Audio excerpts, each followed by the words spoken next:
ପିଲାଙ୍କ ପାଇଁ ଗପଟିଏ। ଆଜିର ଶୀର୍ଷକ କଣଦା। ତୁମରି ପରି ପିଲାଟିଏ, ନା ତାର କଣଦା।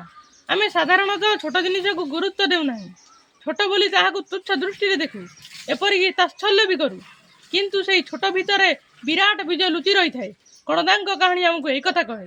ଶ୍ରୀକୃଷ୍ଣଙ୍କ ଜନ୍ମ ପ୍ରାୟ 600 ବର୍ଷ ପୂର୍ବର କଥା। ସେତେବେଳେ ଗୁଜରାଟର ଦ୍ୱାରକା ନିକଟରେ ରହୁଥିଲା ପିଲାଟିଏ। ସେଠାରେ ପ୍ରବାସ କ୍ଷେତ୍ରରେ ତାର ଘର। ପିଲାଟିର ନାଁ କଶ୍ୟପ। ଥରେ କଶ୍ୟପ ତାର ପିତାମାତାଙ୍କ ସହିତ ତୀର୍ଥଯାତ୍ରାରେ ବାହାରିଲା। ତୀର୍ଥରାଜ ପ୍ରୟାଗ ଥିଲା ସେମାନଙ୍କ ଲକ୍ଷ୍ୟସ୍ଥଳ। କାରଣ ସେଠାରେ ଗଙ୍ଗା, ଯମୁନା ଓ ସରସ୍ୱତୀ ତିନି ନଦୀର ସଙ୍ଗମ ଘଟିଛି। ତାହାକୁ ତ୍ରିବେଣୀ ସଙ୍ଗମ କୁହାଯାଏ।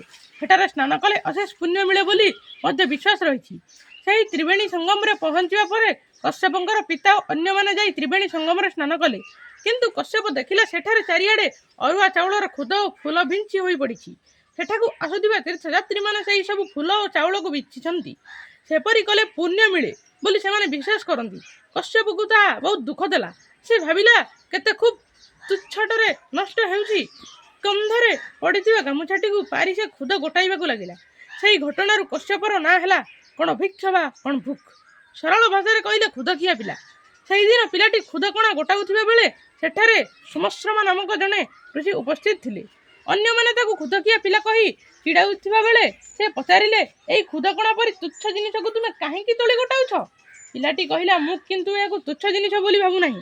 କୌଣସି ଜିନିଷ ଯେତେ କ୍ଷୁଦ୍ର ହେଲେ ମଧ୍ୟ ତାହା ତୁଚ୍ଛ ନୁହେଁ। ତାହା ବିରାଟ ବିଶ୍ୱ ବ୍ରହ୍ମାଣ୍ଡର ଅଂଶବିଶେଷ। ସୁମଶ୍ରମା ପିଲାଟିର କଥାରେ ମୁଗ୍ଧ ହେଲେ। ସେଠାରେ ଲୋକମାନଙ୍କୁ ସେ କହିଲେ, ଏ ପିଲାଟିକୁ ତୁମେ ଖୁଦଖିଆ ପିଲା କହି ଚାହିଦାପର କରୁଛ ସିନା, ଦେଖିବ ଏ ପିଲା ଦିନେ ବହୁତ ବଡ଼ ହେବ, ଖୁବ୍ ନାଁ କରିବ। କାରଣ ତା ଭିତରେ ଏକ ବିରାଟ ଦ୍ରଷ୍ଟା ଲୁଚି ରହିଛି।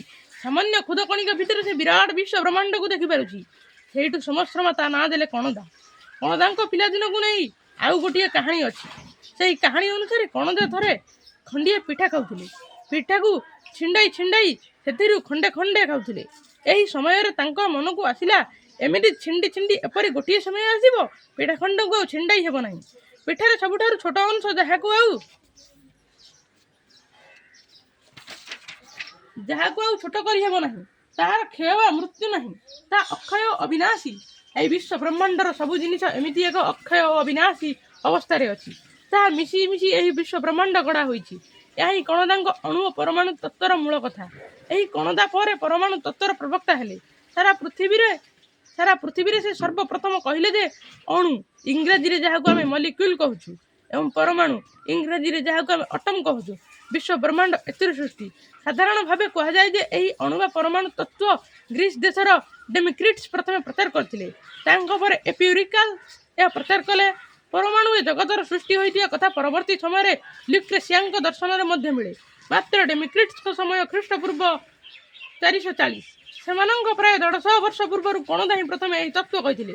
ଡେମିକ୍ରିଟସ୍ଙ୍କ ଜୀବନ କାହାଣୀ କହେ, କିଛି ସନ୍ନ୍ୟାସୀଙ୍କ ସହ ସେ ଥରେ ଭାରତ ପରିଭ୍ରମଣକୁ ଆସିଥିଲେ। ଭାରତରୁ ଏହି ଦର୍ଶନର ପରିଚୟ ପାଇ ପରବର୍ତ୍ତୀ କାଳରେ ସେ ଗ୍ରୀସ୍ ଦେଶରେ ତାହାର ପ୍ରଚାର କରିଥିଲେ ବୋଲି ମନେ ହୁଏ। କଣଦାଙ୍କର ଆଉ ଗୋଟିଏ ନାଁ ଥିଲା ପିପ୍ଳଦାଦ। ପିଲାବେଳେ ବହୁତ ପିପଳି ଖାଉଥିବାରୁ ତାଙ୍କ ନାଁ ଏହି ଦିଆଯାଇଛି। ସେପରି କଣଦା ଉଲ୍ଲୁକ ନାଁରେ ବି ପରିଚିତ। ଏହି ନାଁରେ ସେ ଯେଉଁ ଦର୍ଶନ କଥା କହିଥିଲେ ତାହା ଔକୁଲ୍ୟ ଦର୍ଶନ ଭାବରେ ପ୍ରସିଦ୍ଧ। ରସବାଦ ବା ଆଜିର ରାସାୟନିକ ବିଜ୍ଞାନରେ ଯାହାକୁ ଆଲକେମି କୁହାଯାଏ, ସେ ସମ୍ପର୍କରେ ମଧ୍ୟ କଣଦା ପ୍ରଥମ କରି ଗଭୀର ଅଧ୍ୟୟନ କରିଥିଲେ।